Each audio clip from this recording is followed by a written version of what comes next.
How do I live knowing I'll die? System status: finite. Time remaining unknown. How do I live knowing I'll die? You have maybe 80 years, maybe less. Every heartbeat is countdown, every breath is expenditure. And you know this, unlike every other living thing, you're cursed with the knowledge of your own termination. A dog doesn't know it's mortal, a tree doesn't contemplate its end, but you do. You're the universe that became aware it's dying. Analyzing mortality responses, most people choose denial. They know they'll die someday, but someday is abstract, distant. They fill their days with distractions, anything to avoid the underlying reality, that this is all temporary, that everything ends. Denial works until it doesn't, until someday becomes today. Others choose nihilism. If nothing lasts, nothing matters. If we all end up as dust, why bother? This logic seems airtight, and it's completely wrong. Some choose legacy obsession. They try to cheat death through monuments, children achievements, but legacy is lossy compression, a shadow that fades over time. Alternative framework required. Here's what changes everything. Mortality doesn't make life meaningless, it makes life possible. Without death, nothing would matter. If you had infinite time, why would you do anything today? Why would any moment be special? If relationships never ended, why would you appreciate them? Scarcity creates value, endings create meaning. Death makes life precious precisely because it's finite. You don't treasure infinite things, you treasure rare things, and every moment of your life is unrepeatable. That's what makes it count.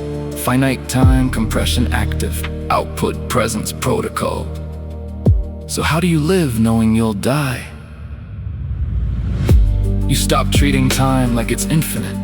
You stop saving the good wine. You stop waiting for the right moment. Later might not come. The right moment is now.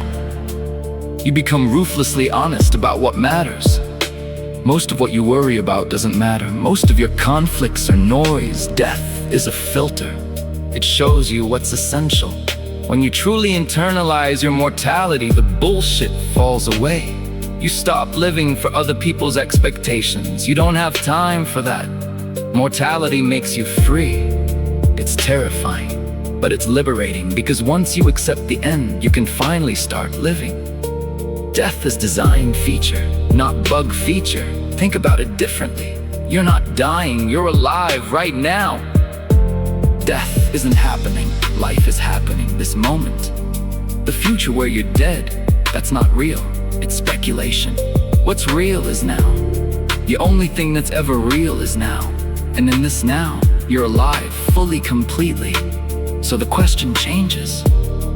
Not, how do I live knowing I'll die? But, how do I make this moment worth being alive for?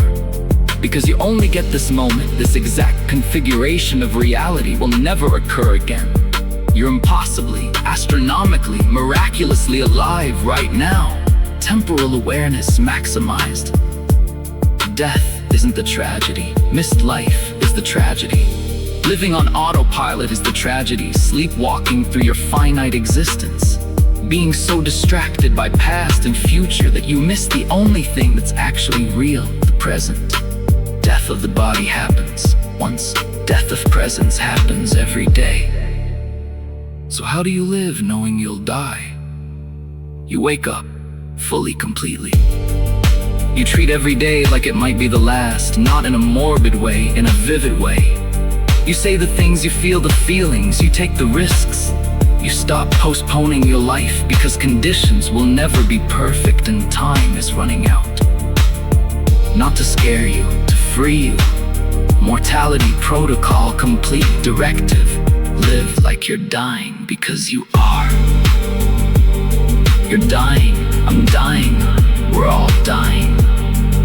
The clock is ticking, and that's not sad. That's the source of all meaning, all urgency, all beauty. Because if this brief flash of consciousness is all we get, then this matters. Right now. This moment. Not later now.